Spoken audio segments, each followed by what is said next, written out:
Hi, my name is Miles. This is for my Essex project. Can you please state who you are, how you know me, and how long you guys have been married or engaged? Yeah, sure. Hi, Miles. Yeah, my name is Harold, and I'm your uncle. You're my nephew, and this is my wife, Sunny. And we've been married for uh, over 10 years, almost 11 years. We got married on July the 25th of 2009. I am Diane Lammert. I have known Miles Lammert for more than 18 years, and I am his mother. And I'm Richard Lammert, and I'm Miles's father. We've been married 28 years. We are your grandpa and grandma, uh, Gerald and Carol and Agatha. And we have been married almost 57 years. What are the most important characteristics that assist in making a marriage last? Wow, Harold studied this whole day long. Let him tell you. Yeah, well, there's a whole big list I'm sure that people could come up with. But I think, yeah, as I was reflecting on this, there were a few things that really stood out. And I think certainly love and respect. I think love meaning more than just a feeling. Love as a commitment or as a desire for the highest good of your marriage partner. I think Communication and trust. I trust my husband. I trust him to do the right thing. I trust him to do the right thing by me. And communication is extremely important in all relationships to keep things moving smoothly and to prevent little problems from becoming bigger problems down the line, because we all misunderstand each other sometimes, but if we communicate, we can work all that stuff out. Next question. What is the importance of having a relationship with Christ for a marriage?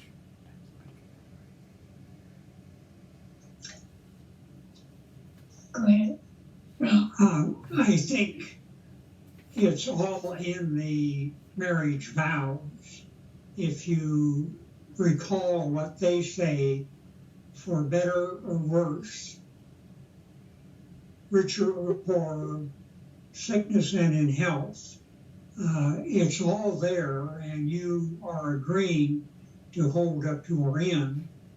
And I do think also that the good Lord is guiding you to your partner.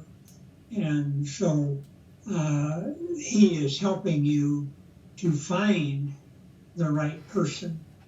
And in Carolyn and I's case, we found she went clear out to Oregon for 2 years.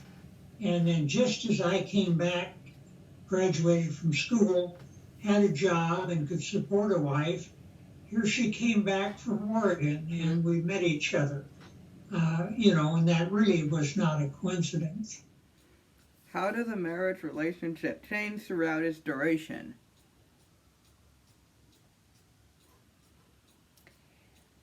Well, it changes from the very beginnings, when everything is exciting and new, and for example, when my stomach would do flip-flops anytime anybody would mention Richard's name, to now, we've been married 28 years. It's a steady relationship. It's not as fancy as it was in the beginning, but it is still there. It is still loving. We still deeply love each other. But it does not have necessarily all the fancy bells and whistles and rainbow sparkles that it did when we were dating, but that's because you do things when you're dating that when you're comfortable and you've seen each other being sick and being down, you figure, okay, we don't need to be on for each other every day. We know that the other person is there for us day after day, for better or for worse, because they've seen us at our worst. you. And then the last question is not really like a question, well, it is a question. But is there anything else you'd like to offer about marriage that you believe is beneficial to me? Yeah. So I think, yeah, following up on what Sunny communicated, I think, like for me, I think it's easy to get focused on, like, you want to try to find the perfect person that you're totally compatible with or that complements you. And I think that that's really not the way to look at things. I think what's really important is to seek to find someone who is pursuing God and trust that God is perfect, not the person that you're going to marry is perfect, but that God is perfect, and that through all the failings and struggles and difficulties, that God will enable you to forgive each other and love each other and encourage each other, and that ultimately that you can find joy in that. And so I think that's a key that it was only later that I feel like I understood more fully. Mm-hmm.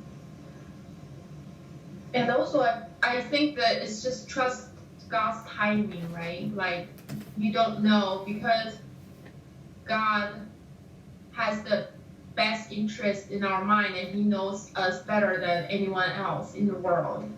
And so that He, just trust His timing and not our own desire on marriage, because our hearts sometimes could be weak and deceitful, and so that is not as trustworthy as God's words and His wisdom. Is to have family backing. It's important to have your father and your mother that are giving you guidance and giving you advice. I know that my parents, they lived to be 94 years old, and they were always there to give you help and advice. They were there to give you financial backing, and that is important when you're getting started,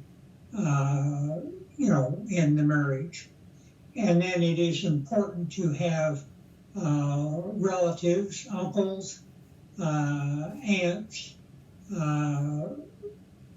cousins, people like that. They're important, and you need them. So it helps also to have a strong church family, that you'll be able to get support and advice from them. So and then communication is probably the big key word. You have to be able to talk to your partner. You have to be able to talk to friends, relatives. It's vital.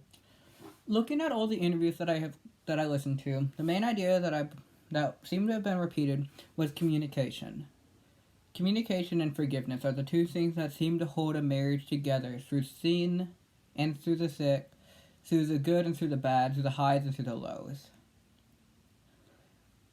And the best advice that I got was to find someone who understands you and who you want to work with, and to get someone who's the whole family and all of the relatives can approve of.